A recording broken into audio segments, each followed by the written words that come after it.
సభాధ్యక్షులు కిసాన్ మోర్చా రాష్ట్ర అధ్యక్షులు శశిభూషణ్ రెడ్డి గారు, ఈ కార్యక్రమానికి ముఖ్య అతిథిగా విచ్చేసినటువంటి రాజ్యసభ సభ్యులు శ్రీ జీవీఎల్ నరసింహారావు గారు, అఖిల భారత ఉపాధ్యక్షులు సోదరులు శ్రీ సురేష్ రెడ్డి గారు, మన సంఘటన మంత్రివర్యులు మధుకర్జీ, మరొక ప్రధాన కార్యదర్శి సూర్యనారాయణ రాజు గారు, కిసాన్ మోర్చా రాష్ట్ర ప్రధాన కార్యదర్శి బుచ్చిరాజు గారు,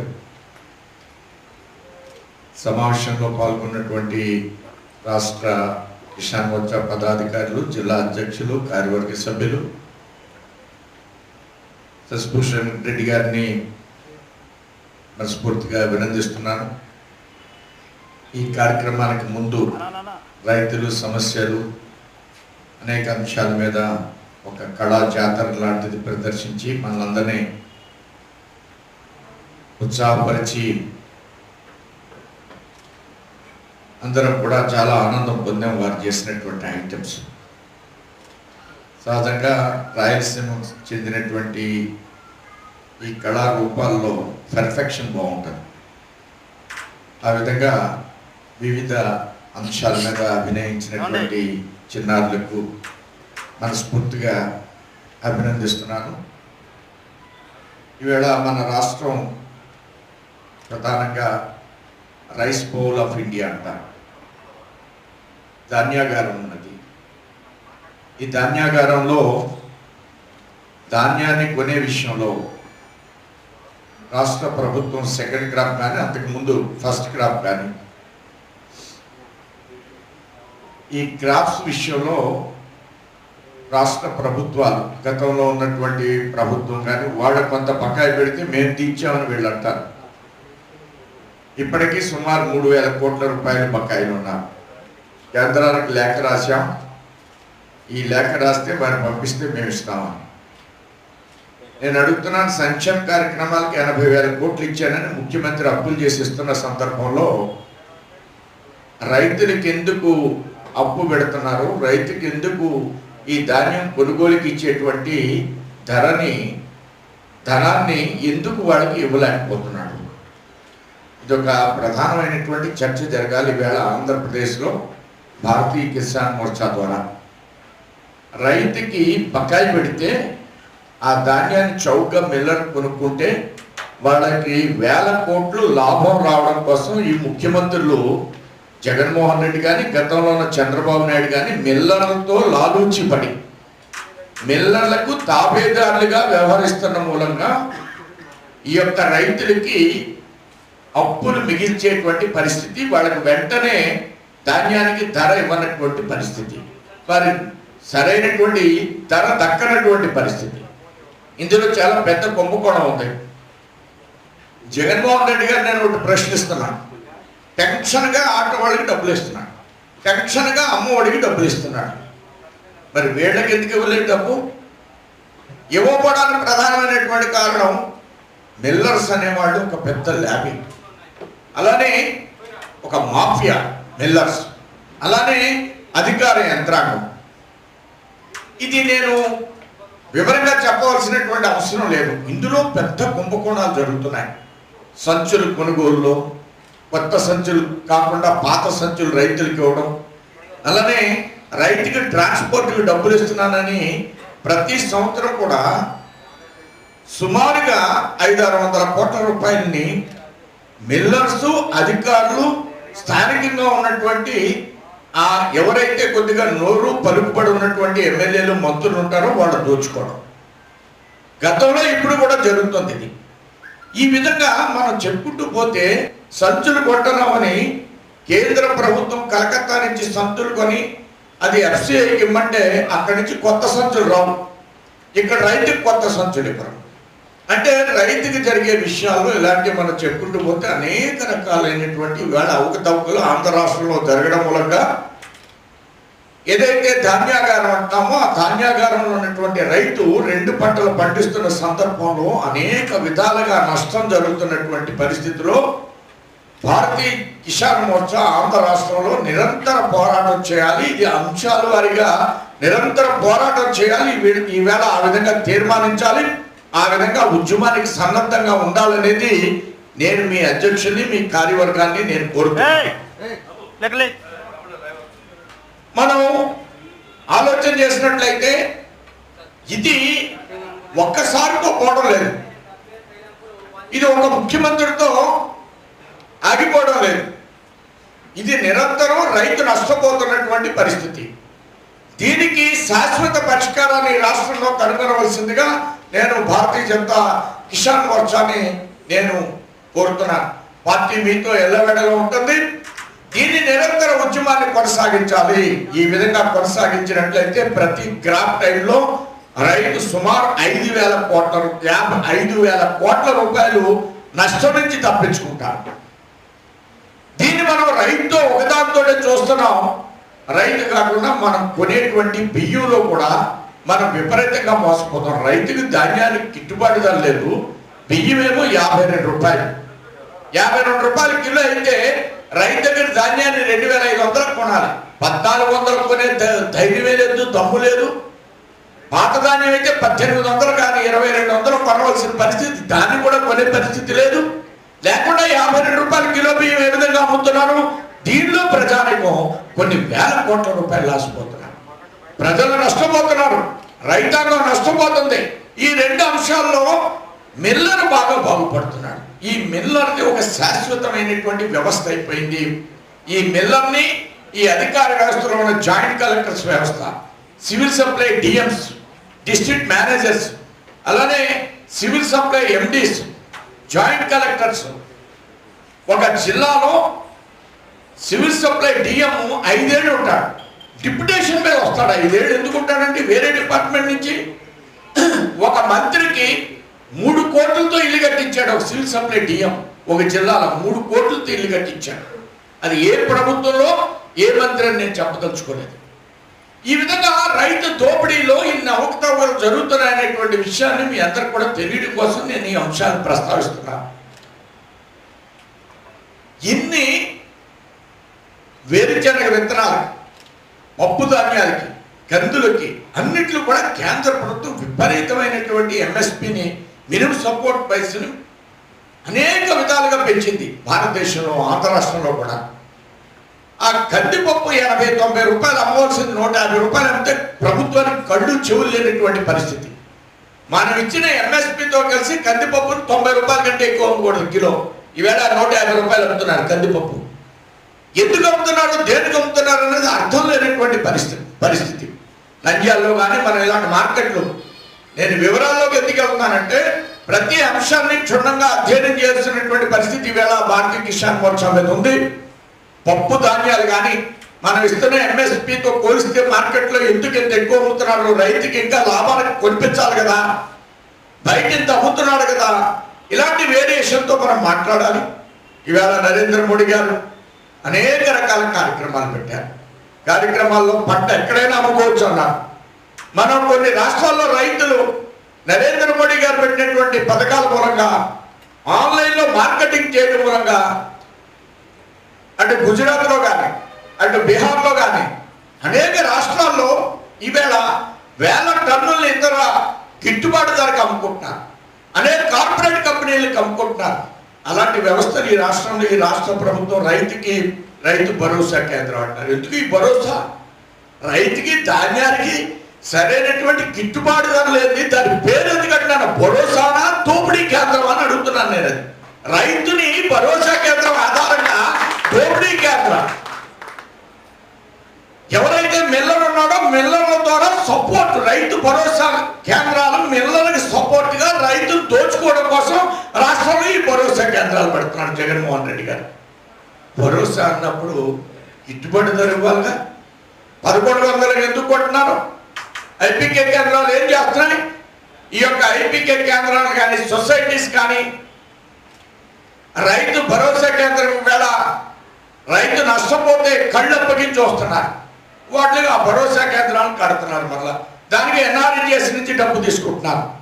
ఆన్లైన్ ట్రేడింగ్ ఈవేళ రైతుకి యాక్ట్ తీసుకొచ్చింది. ఈవేళ రైతుని అనేక రకాలుగా సాయిల్ టెస్ట్ కానీ, రైతుకి లిక్విడ్ అమోనియాని ఇచ్చారు ఈ మధ్యకాలంలో. డ్రై అమోనియా బదులు లిక్విడ్ అమోనియాని ఇచ్చారు. దాని వల్ల ఎక్కువ రిజల్ట్ వస్తుంది. వేపపోతు urea, liquid ammonium, soil health cards, అనేక రకాల కార్యక్రమాలు వేళ నరేంద్ర మోడీ 100 రకాల కార్యక్రమాలు పెట్టారు ఆయన వచ్చిన తర్వాత ఒక రైతు కోసం. కారణం జిడిపి గ్రోత్ రేట్ వేళ పెరగాలంటే రైతాంగం ఆదుకోవాలనేది ఈ ప్రభుత్వం యొక్క లక్ష్యం. భారతదేశం గ్రామీణ ఆధారంగా, రైతు ఆధారంగా నడుస్తున్నటువంటి దేశం భారతదేశం. మనకున్న పరిజ్ఞానంతో కోఆపరేటివ్ సొసైటీ వ్యవస్థలో కానీ, మన కిసాన్ సంఘం ద్వారా వచ్చే ఫీడ్బ్యాక్ కానీ, ఇవన్నీ తీసుకుని ఎన్నో మౌలిక సంస్కరణలు ఈవేళ భారతీయ జనతా పార్టీ ప్రభుత్వం, నరేంద్ర మోడీ ప్రభుత్వం 14 నుంచి ఇవేళ వరకు అనేక రకాల కార్యక్రమాలు చేపడితే అవి రైతు అనేది ఒక పెద్ద సెక్షన్ కాబట్టి రైతుకి అన్యాయం జరిగింది, మండీలో కాదు బయట అమ్మేస్తున్నాడు మోడీ అంటాడు. బయట అమ్ముకోవడం, మండీలో అమ్ముకోవడం ఇవాళ కొత్తగా మోడీ గారు పెట్టింది కాదు, రైతాంగం తెలుసు. దానికి పెద్ద ఎత్తున ఉద్యమం దేశవ్యాప్తంగా గొప్పలు మునిగిపోయినట్టు దేశవ్యాప్తంగా ఉద్యమం. ఢిల్లీలో 6 రోజుల యాత్ర. దీని వెనకాలంతా కూడా ఇంటర్నేషనల్ మనుషులు ఉన్నారు ఈ వ్యవస్థల వెనకాల. ఎంతకాలం చేస్తారు? నరేంద్ర మోడీని రైతు ప్రో యాక్టివ్గా నరేంద్ర మోడీ పెడితే ఇంత పెద్ద సమాజం రైతు రేపు ఆదుకుంటే ఏదో విధంగా దెబ్బతీయాలి. యూపీలో కొన్ని ప్రాంతాల్లో చేయాలి. యూపీలో ప్రభుత్వం అధికారం రాకుండా చూడాలి. మనకి యూపీలో అధికారం రావడం, బీహార్లో అధికారంలో రావడం, దేశంలో అధికారం రావడం ఇది ప్రధానమైనటువంటి అంశం కాదు. మనకు ఉన్నటువంటి సెక్షన్ని ఇవాళ మనం ఒక అంశం చూసాం. ఇవాళ చైనా మనల్ని అప్పుడప్పుడు ఒక యుద్ధ విమానంతో ఇబ్బంది పెట్టే పరిస్థితి, దాన్ని కూడా మనం కనుగొన్నాం. దాన్ని కూడా మనం ఇవాళ ఛేదించే పరిస్థితి వచ్చింది. అలాగే రైతుల యొక్క సమస్యను కూడా అదే విధంగా చూస్తాం, అలానే ఛేదిస్తాం. భారతదేశంలో అనేక రకాల అంగాల్లో ఉన్నటువంటి వ్యవస్థల్లో రైతుని రక్షించడం అనేది భారతీయ జనతా పార్టీ కనీస బాధ్యత. అది కమిట్మెంట్ భారతీయ జనతా పార్టీకి. ఈ దేశంలో అన్ని వ్యవస్థల్ని సమూలంగా మార్పు చేయాలన్నటువంటి లక్ష్యంతో వెళుతున్నటువంటి వ్యవస్థ భారతీయ జనతా పార్టీ. దేశ అభివృద్ధి మనకు ప్రధానమైనటువంటి ధ్యేయం. ఆ ధ్యేయంలో రైతు అనే వ్యక్తి ఇవాళ భారతదేశానికి వెన్నెముక, బ్యాక్బోన్ లాంటి వారు, గ్రామీణ వ్యవస్థ బ్యాక్బోన్ లాంటి వారు. ఇలాంటి అనేక రకాలైనటువంటి ఎఫ్పిఓస్ని భారతదేశం రైతు గిట్టుబాటు ధరకు అమ్ముకునే విధంగా ఎన్నో సంస్కరణలు మనం తీసుకొచ్చే పరిస్థితి ఈవేళ భారతదేశంలో ఉంది. ఈ సందర్భంలో యువమోర్చా, కిసాన్ మోర్చాని నేను కోరుతున్న నిరంతరం పని మన యొక్క ఆధారం. గ్రామాలకు వెళ్ళడం, పనిచేయడం, రైతులతో మమేకం అవడం, ఎఫ్పిఓస్ని మనం ఫామ్ చేయడం, రైతుకి అందుబాటులో ఉండడం, ఇన్సూరెన్స్ విషయం కావచ్చు, అనేక అంశాల్లో మనం ముందున్నాం.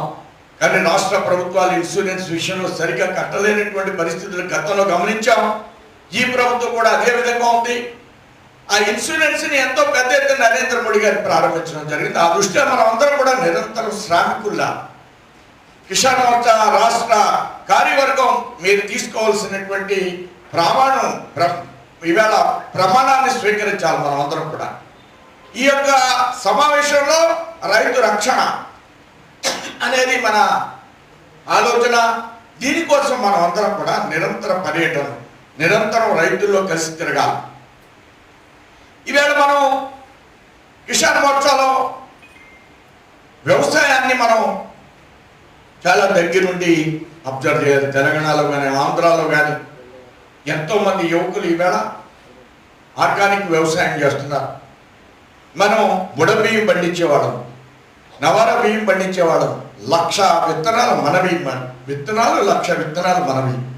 అలాంటి 1,00,000 విత్తనాలు పోయి హైబ్రిడ్ విత్తనాలు రావడం మూలంగా, అవి తినడం మూలంగా మనకి విపరీతమైనటువంటి వ్యాధులు సోకేటువంటి పరిస్థితి ఉంటే ఇవాళ సమాజంలో రియాక్ట్ అయ్యి బాబురావు లాంటి వ్యక్తులు, ఇంజనీరింగ్ గ్రాడ్యుయేట్స్, బాబురావు బాబురావుది గుంటూరు దగ్గర తెనాలి దగ్గర ఒక చిన్న గ్రామం అయితే, ఒంగోలు దగ్గర మరొక MBA స్టూడెంట్, ఇలా అనేక మంది ఏదైతే ఎమరాల్డ్ స్వీట్స్ తయారు చేస్తున్నటువంటి వారు హైదరాబాద్లో, వారు ఇక్కడ మచిలీపట్నంలో కానీ, మచిలీపట్నంలో కూడా ఎమరాల్డ్ సీడ్స్ పెట్టారు. మన బియ్యం, మనం వండుకునేటువంటి బియ్యం అవేళ బుడం బియ్యం అని పండించేవాళ్ళం. బహుశా అవే నవారా రైస్ అనుకుంటున్నా. ఆ బియ్యం తింటే రైతు, మన దగ్గర ఉన్నటువంటి కూలి అవి తింటే ఎక్కువ బలం వస్తుందని. ఇప్పుడు బలం కాదు, గెంజి కూడా తాగడం మానేశాం.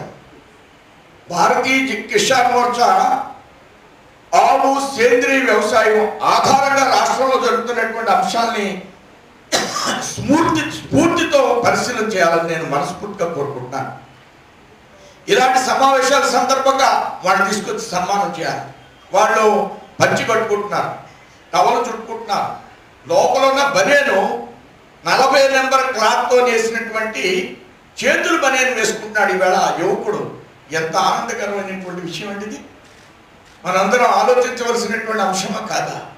ఇది తినండి, ఈ పంట తినండి, ఈ పంట తింటే మీ ఆరోగ్యం బాగుంటుందని ఈవేళ ఒక కర్ర మన రైతు భుజం మీద వేసుకుని నడిచేవాడు 2 చేతులతో పట్టుకుని.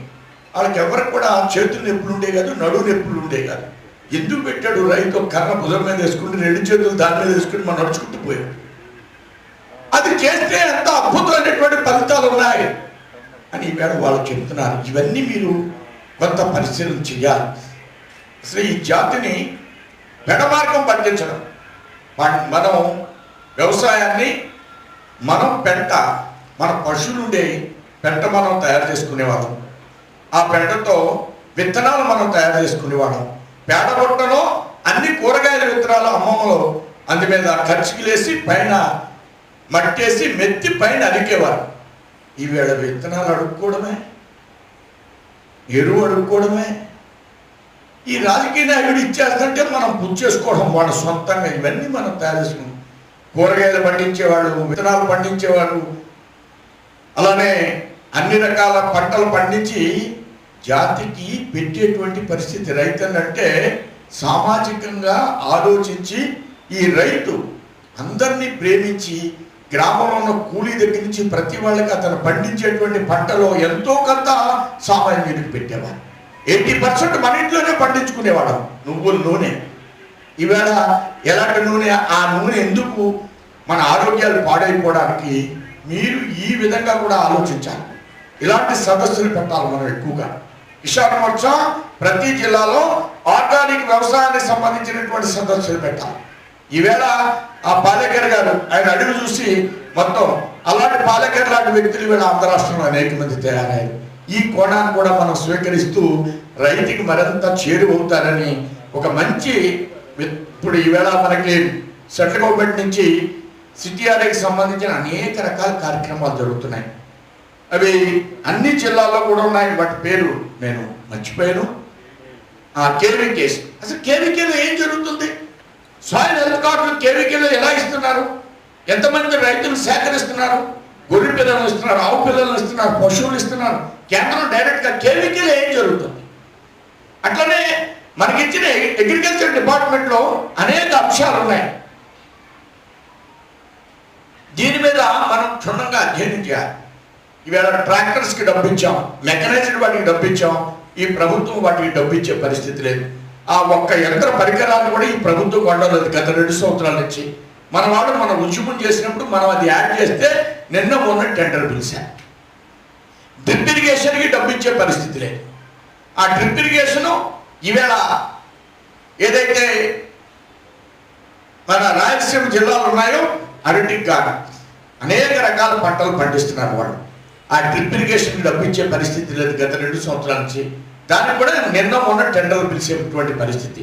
ఇలాంటి అనేక రకాల ఈ రాష్ట్ర ప్రభుత్వం రైతాంగాన్ని ఆదుకోవడంలో ఘోరంగా వైఫల్యం చెందిందనేది భారతీయ జనతా పార్టీ స్పష్టమైనటువంటి అభిప్రాయం. దానికి అనుగుణంగా మీరు ఉద్యమాన్ని నిర్మాణం చేయవలసిందిగా కోరుతూ నేను సెలవు తీసుకుంటాను. జై హింద్, జై భారత్.